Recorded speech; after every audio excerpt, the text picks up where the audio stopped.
Bapak, Ibu Guru, dan anak-anak yang dikasihi Tuhan. Tidak terasa, kegiatan PJJ di semester ganjil akan segera berakhir. Dan sesaat lagi, anak-anak akan menempuh penilaian akhir semester. Marilah kita memohon berkat Tuhan agar PAS semester ganjil dapat berjalan dengan baik. Oleh karena itu, kita akan datang dan berbakti kepada Tuhan dalam ibadah hari ini. Sebagai mazmur pembuka, terambil dari Mazmur 78 ayat 1 sampai 7. Marilah kita membacanya secara berbalasan. Nyanyian pengajaran Asaf. Pasanglah telinga untuk pengajaranku, hai bangsaku. Sedengkanlah telingamu kepada ucapan mulutku.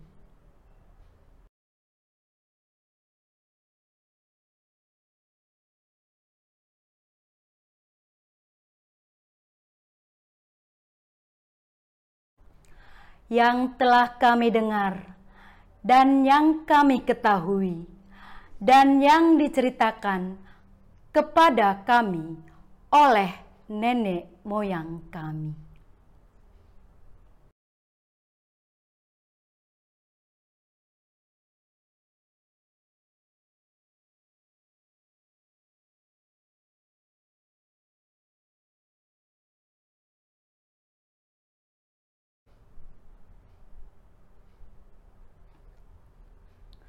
Telah ditetapkannya peringatan di Yakub dan hukum Tauratnya diberikannya di Israel.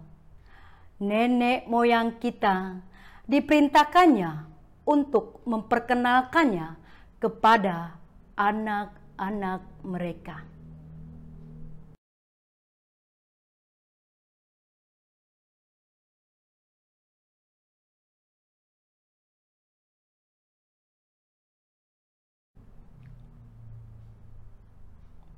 Supaya mereka menaruh kepercayaan kepada Allah dan tidak melupakan perbuatan-perbuatan Allah, tetapi memegang perintah-perintahnya.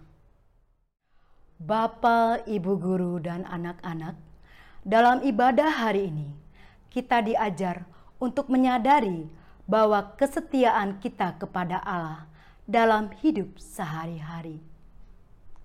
Dia adalah Allah yang setia, dan sudah sepatutnya kita juga mempersiapkan untuk mewujudkan kesetiaan kita kepadanya.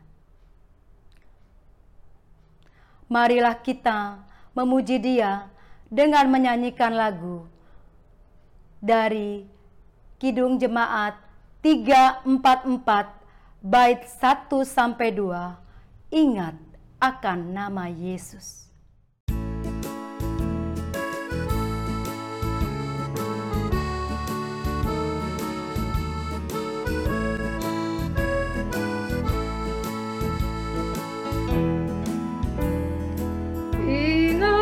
Akan nama Yesus, kau yang susah dan sedih. Nama itu menghiburmu, mana saja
ke surga yang bakal.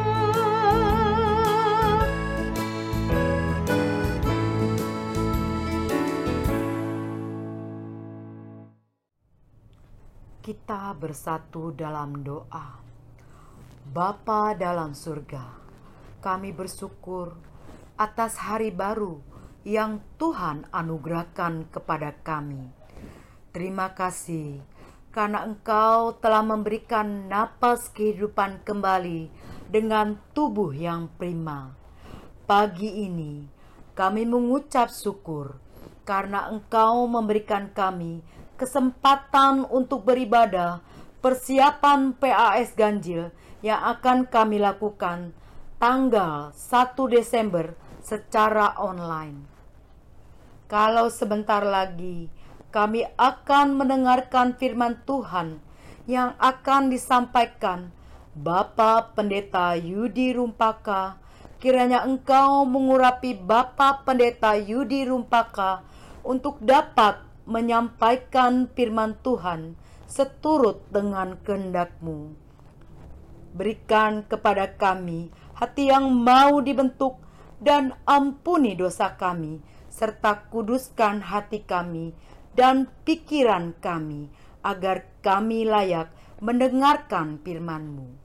Dalam nama anak-Mu, Tuhan Yesus, Juru Selamat kami yang hidup. Amin.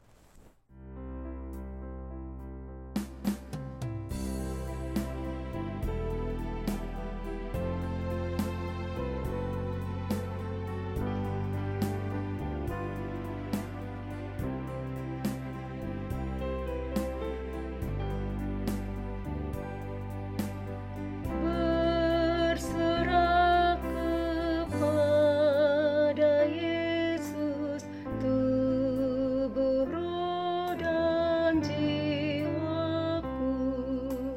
Ku kasihi, ku percaya, ku ikuti Dia terus.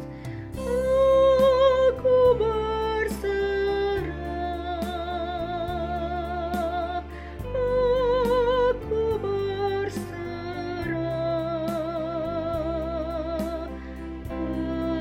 kepadamu, Juru Selamat, aku berserah.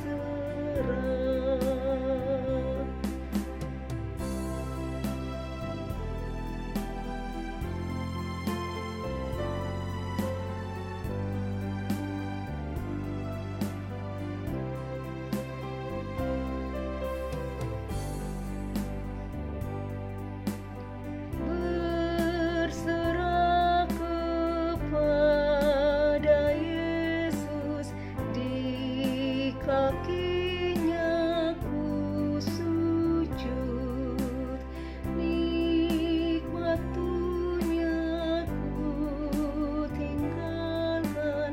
Tuhan, terima anak-Mu. Aku berserah,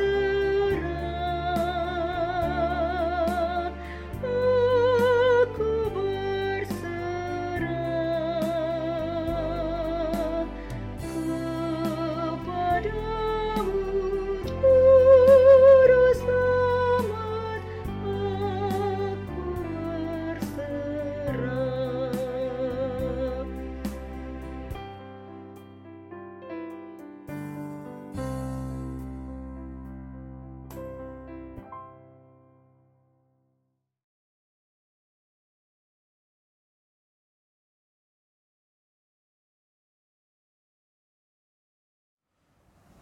Halo saudara, apa kabar? Halo anak-anak, apa kabar kalian semua? Kiranya tetap sehat dan jangan copot maskermu sembarangan. Oke? Karena hati-hati bisa tertular COVID atau kita yang menularkan. Sekali lagi, jangan copot maskermu sembarangan. Baik, Bapak Ibu Guru dan saudara-saudara sekalian, khususnya anak-anak, kita berdoa terlebih dahulu sebelum kita menyimak firman Tuhan. Kita satu dalam doa. Tuhan, kami mendengar firman-Mu karena kebutuhan hidup kami sehari-hari. Kami ingin menghadapi perkara besar, dan apa yang harus kami lakukan? Tidak lain dan tidak bukan adalah terus bersandar kepada kekuatan-Mu, kepada kasih dan kuasa-Mu. Kami berkatilah ketika mendengar firman-Mu, merenungkannya dan mendapatkan kebenarannya. Itu semua menjadi sempurna. Dan yang terlebih penting, kami mampu melakukannya seperti yang Kau kehendaki. Inilah doa kami di dalam nama Tuhan Yesus Kristus. Amin. Mari kita buka Alkitab kita. Saya sudah siapkan dari Matius 25 ayat 1 sampai 13. Saya akan bacakan untuk kita sekalian.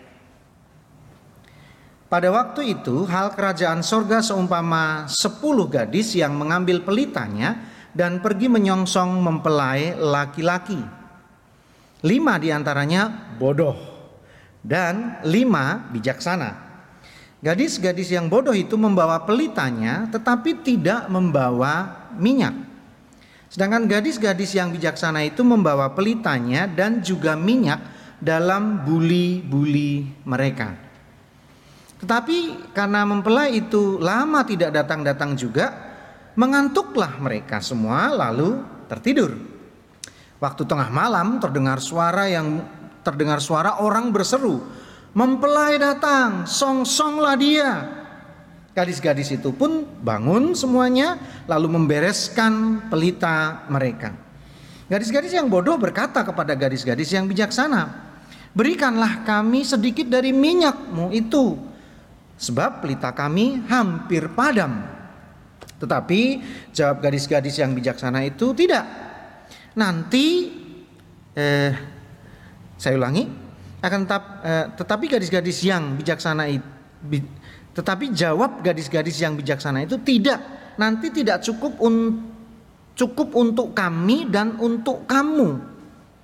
Lebih baik kamu pergi kepada penjual minyak dan beli di situ." Akan tetapi waktu mereka sedang pergi dan membelinya, datanglah mempelai itu. Dan mereka yang telah siap sedia masuk bersama-sama dengan dia ke ruang perjamuan kawin, lalu pintu ditutup. Kemudian datang juga gadis-gadis yang lain itu dan berkata, "Tuan, bukakanlah kami pintu." Tetapi ia menjawab, "Aku berkata kepadamu, sesungguhnya aku tidak mengenal kamu. Karena itu berjaga-jagalah, sebab kamu tidak tahu akan hari maupun akan saatnya." Amin. Kita yang berbahagia adalah yang mendengarkan firman Tuhan dan yang memelihara dalam hidup kita setiap hari. Tema kita hari ini adalah bersiap wujudkan kesetiaan. Bapak Ibu guru dan saudara sekalian, khususnya anak-anak, hari-hari ini adalah musim hujan.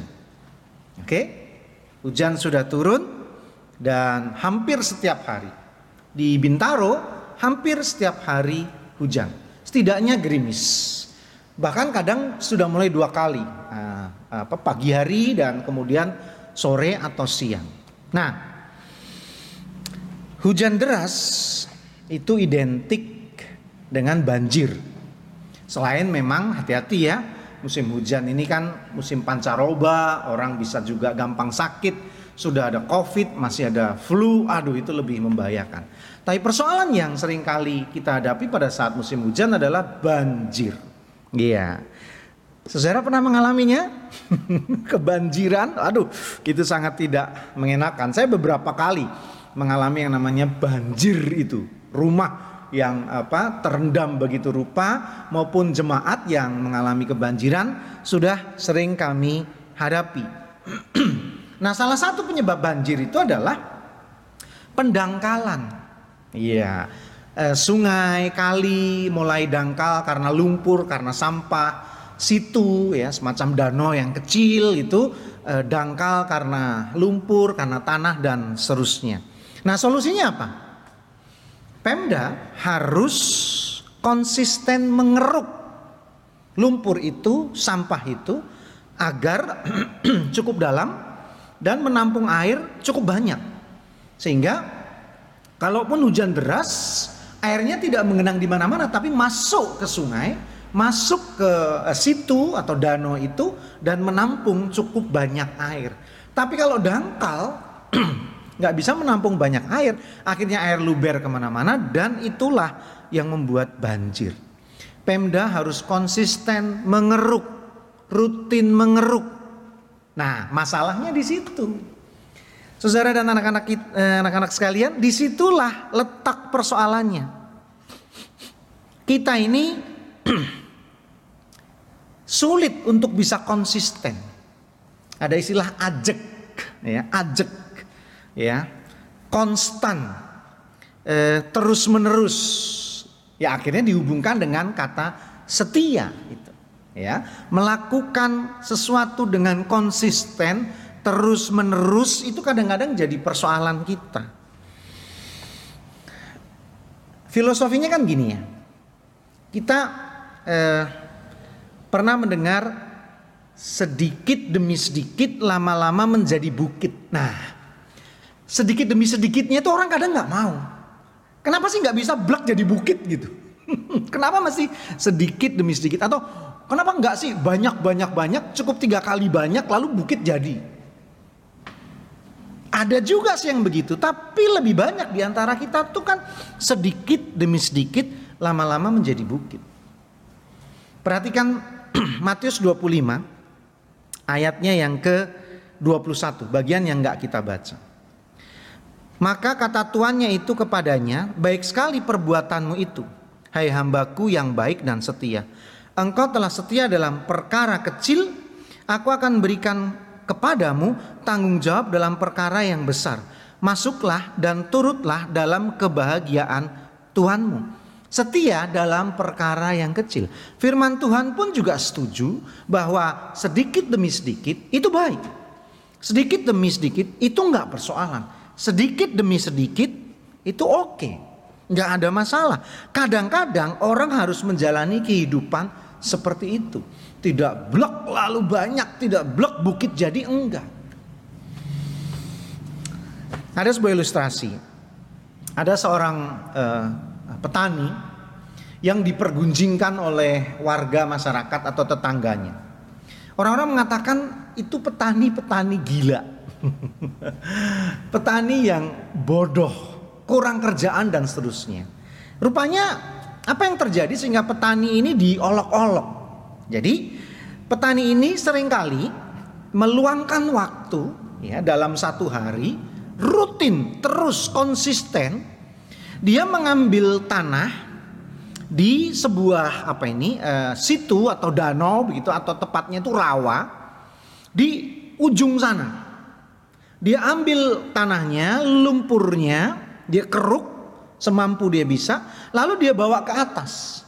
Dia timbun bagian rawa itu di bagian yang lain. Terus begitu, ambil di sana makin dalam, ya, di sana tambah luasnya, tapi di sana ditutup. Terus dia lakukan gitu. Apa yang dia dapatkan? Dia mendapatkan lahan pertanian yang subur di sisi sana, dan dia tidak merusak rawa itu karena dia gali dari lumpurnya, dia gali dari dalam rawa itu, bahkan rawa itu tambah luas, tampungan air makin banyak, tapi dia dapatkan lahan di sisi sana untuk bercocok tanam. Dan pada akhirnya suatu ketika masyarakat baru menyadari bahwa itu bukan kebodohan, tapi itu adalah petani yang betul-betul paham bagaimana mendapatkan hasil yang baik dari kerja kerasnya. Tanamannya subur, hasil panennya banyak, duit mengalir. Tapi harus kerja keras. Dia gali sedikit demi sedikit, dia timbun sedikit demi sedikit, maka dia dapatkan lahan untuk bercocok tanam. Cerdas bukan? Ya. Itulah filosofi kehidupan. Sedikit demi sedikit, lama-lama menjadi bukit. Itulah juga yang firman Tuhan katakan. Setia dalam perkara yang kecil. Bapak Ibu saudara sekalian dan anak-anak, banyak di antara kita yang sudah tidak sabar dalam menjalani hidup ini. Pengennya serba instan. Ya memang enak sih ya, yang instan itu praktis dan gampang. Tapi hati-hati ya, karena pola pikir instan inilah ada banyak kehidupan kemudian jadi rusak. Saya ada sebuah cerita, ini kisah nyata. Di satu daerah ada keluarga yang kaya raya di daerah itu karena dia adalah pengusaha kecap. Ya, pengusaha kecap manis itu ya. Nah, bahkan hasil produk keluarga ini yang sudah dilakukan berpuluh tahun dibeli oleh kota-kota di sekitarnya. Bahkan wilayah yang luas tuh berlangganan membeli kecap buatannya. Nah, membuat kecap itu prosesnya tidak sederhana. Ya, mulai dari menanam kedelainya, kemudian memprosesnya, memfermentasinya dan seterusnya. Prosesnya itu panjang untuk mendapatkan kecap yang enak. Termasuk memilih gula merahnya itu bukan sembarangan. Nggak bisa gula merah yang asal-asalan untuk mendapatkan kecap yang enak. Nah, ketika pengusaha kaya raya ini sudah makin tua, maka dia wariskan perusahaan yang membuatnya dia kaya raya ini kepada anak-anaknya. Tapi keadaan berubah. Anak-anak punya pola pikir yang berbeda dengan bapaknya. Dia pengen serba instan. Dia pengen serba gampang. Maka banyak proses dipotong, banyak proses membuat kecap diubah, banyak proses membuat kecap tidak lagi diikuti. Dan itu berjalan terus. Apa akibatnya? Rasanya berubah. Kecapnya tidak seenak buatan sang ayah yang sudah mulai tua itu. Dan akhirnya ya kita bisa menebak kecap itu sudah mulai tidak laku. Dan apa akhirnya? Bangkrutlah pabrik kecap ini. Jadi ya saudara, memang prosesnya harus ribet, prosesnya harus nggak gampang. Kalau dibuat instan rusak semuanya. Dan kadang-kadang itu menjadi pola pikir kita, ya kan? Pola pikir menggampangkan dan orang tidak mau konsisten dengan setia, perlahan melakukan terus-menerus dengan setia sampai tujuan tercapai.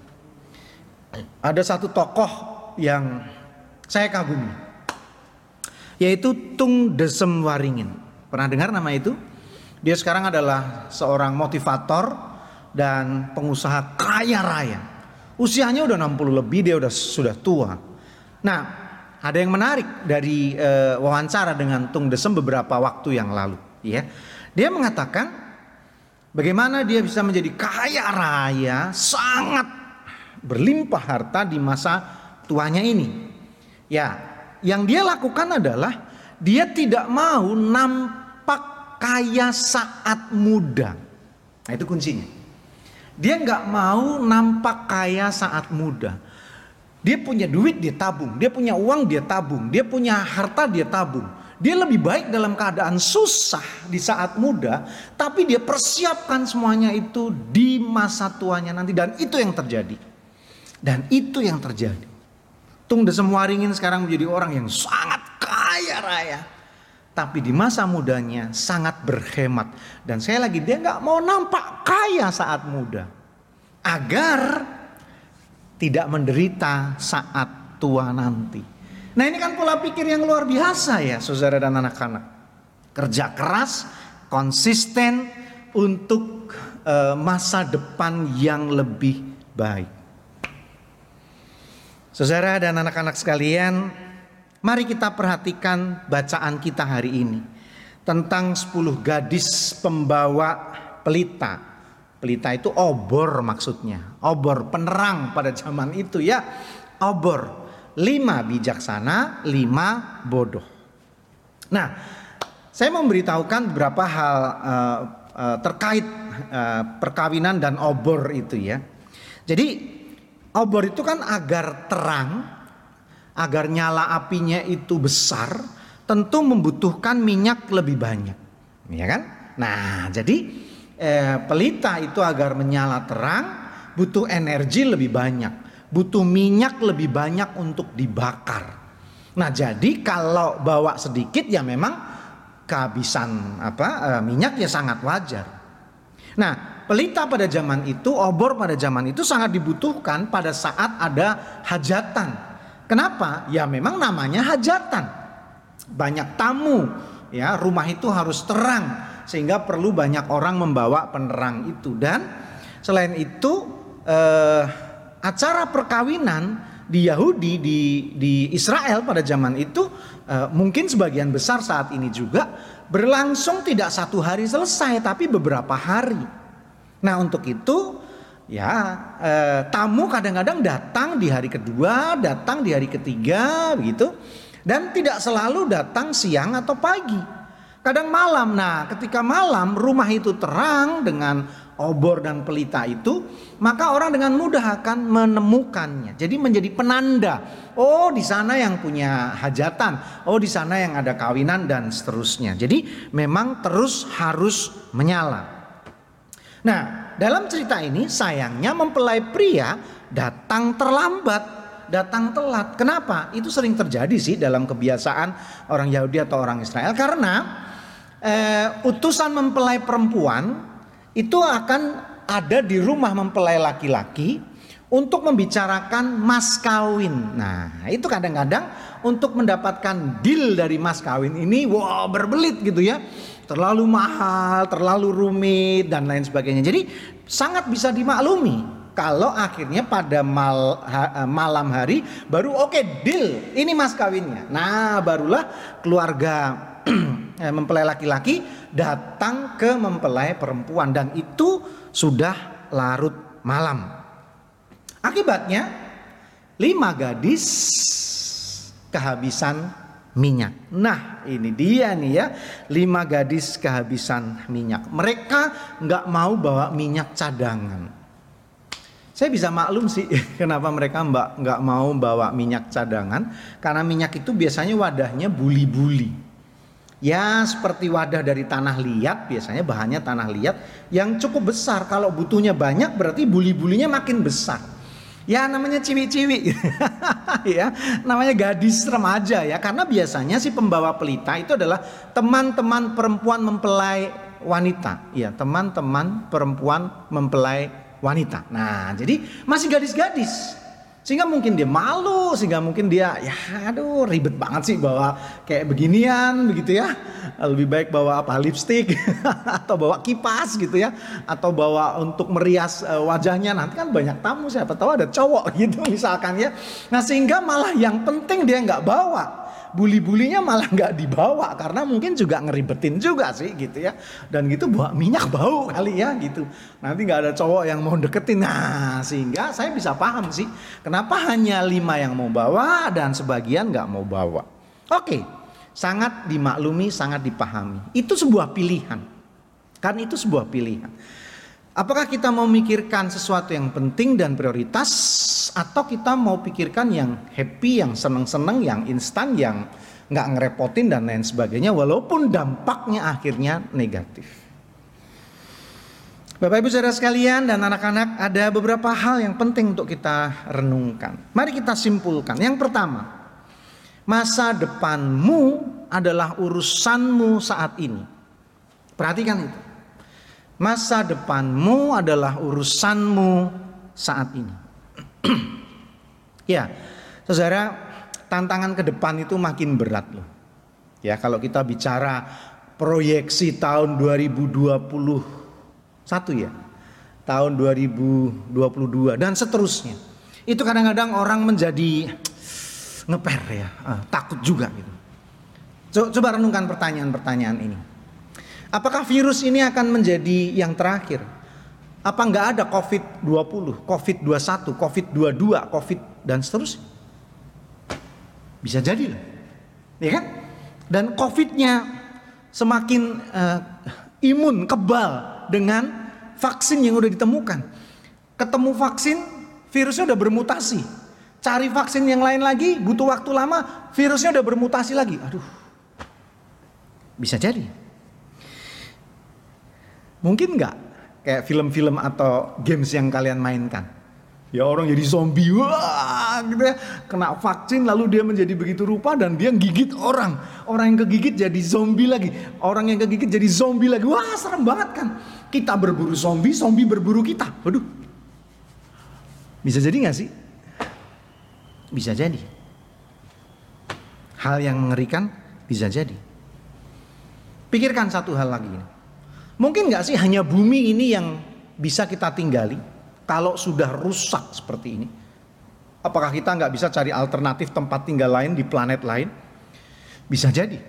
Dan hanya orang-orang yang mau mempersiapkan masa depannya yang akan mendapatkan kesenangan itu, kebahagiaan itu. Yang mau bersusah-susah di saat ini. Hanya mereka yang akan dapat menikmati masa depan mereka. Hati-hati tuh, ya kan? Saya sih hanya mau titip cucu saya nanti ya. Saya belum punya cucu, anak saya masih SMA gitu ya.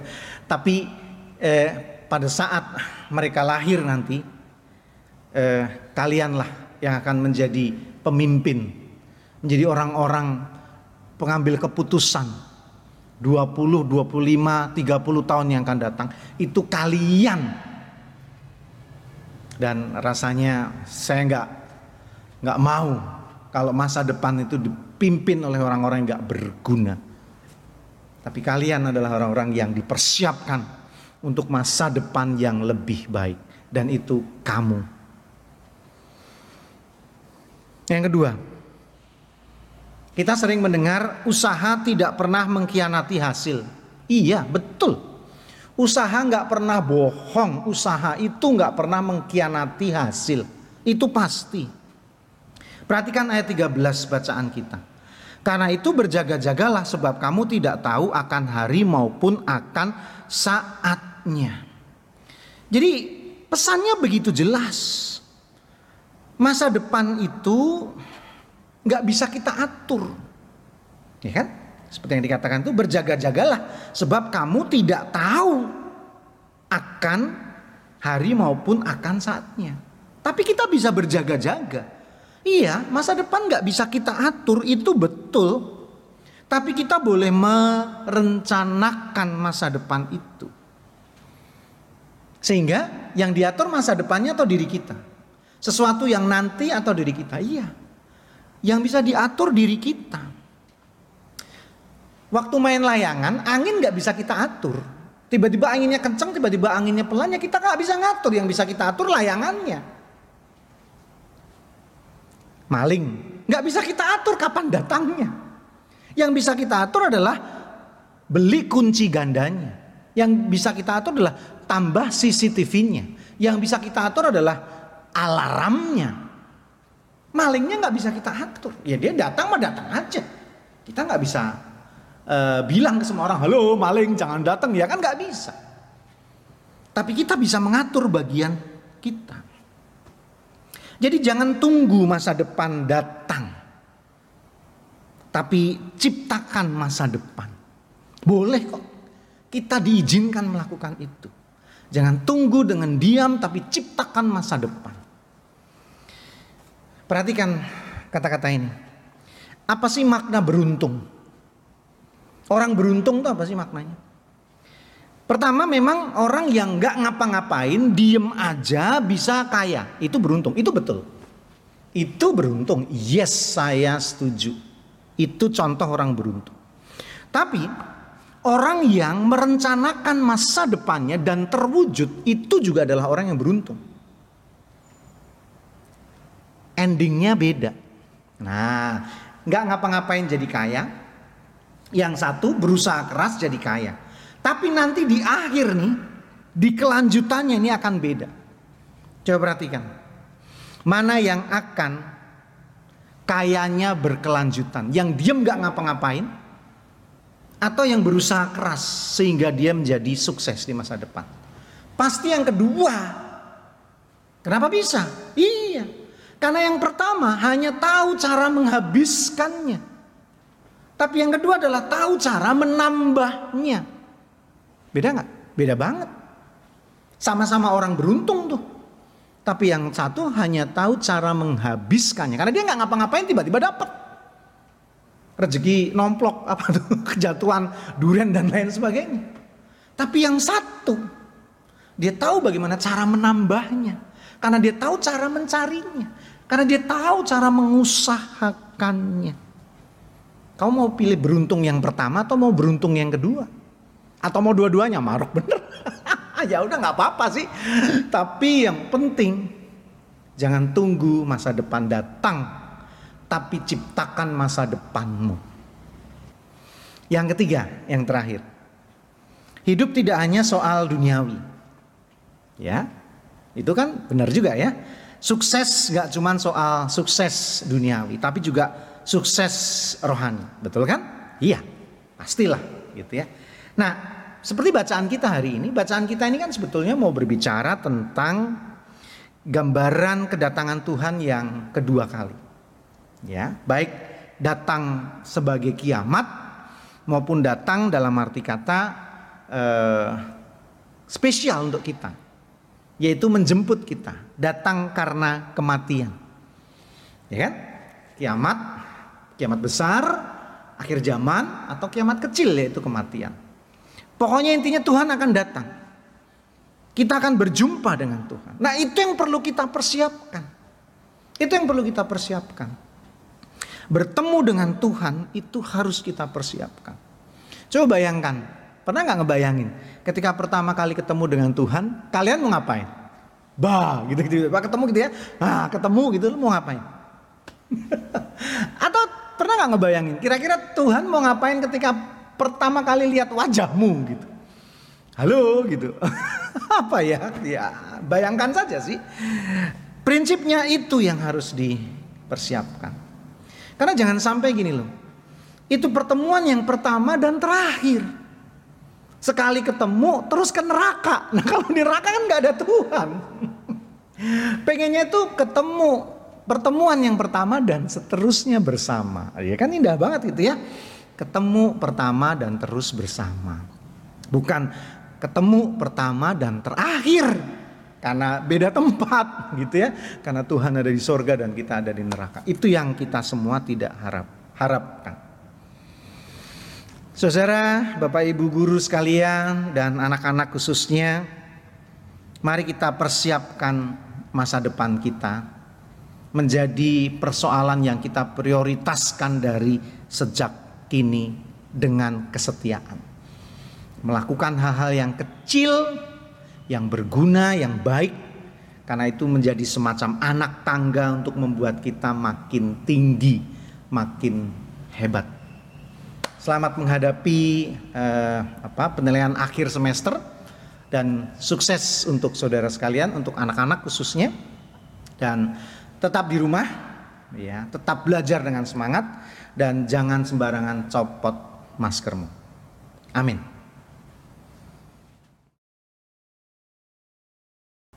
Saudara dan anak-anak, mari kita satu dalam doa. Tuhan, kami anak-anakmu berkatilah dalam mempersiapkan diri menghadapi penilaian akhir semester. Agar kami tetap bersemangat belajar walau di rumah secara online. Beri kemampuan beradaptasi yang baik, sehingga kami mampu melakukannya seperti yang Engkau kehendaki. Juga Bapak Ibu Guru, Tuhan berkatilah, agar juga mampu beradaptasi dengan keadaan ini, dan tetap mengajar dengan baik, berbagi ilmu dengan baik, mempersiapkan dan membantu kami demi masa depan yang lebih baik. Juga berkati orang tua kami, agar jerih lelah mereka tidak sia-sia, tetap menyayangi kami, tetap bekerja keras dan mendapatkan rezeki untuk mencukupkan kebutuhan-kebutuhan kami. Tuhan, kami percaya Engkau memberi yang terbaik. Kami percaya Engkau menyiapkan pergumulan ini demi masa depan yang lebih baik. Inilah doa kami, harapan kami, permohonan kami di dalam nama Tuhan Yesus Kristus, Juru Selamat kami yang hidup. Amin.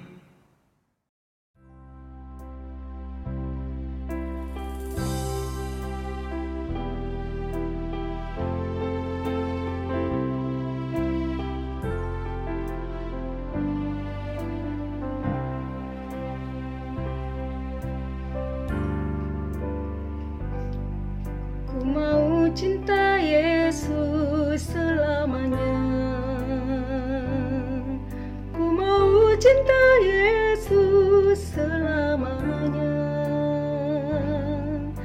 Meskipun badai silih berganti dalam hidupku, ku tetap cinta Yesus selamanya.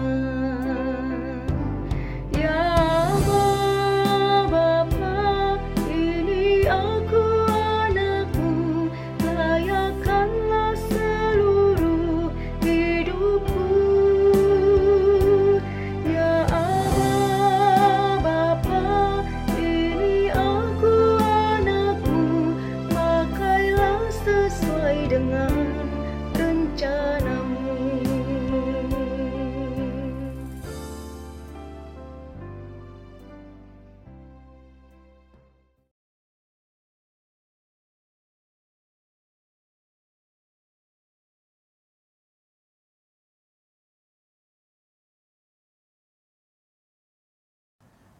Saudara-saudara dan anak-anak sekalian, teruslah bekerja keras dengan setia dan tidak mudah menyerah menghadapi setiap pergumulan, dan lakukan itu dengan sukacita, dan atas berkat Tuhan kita mampu melakukannya dengan baik.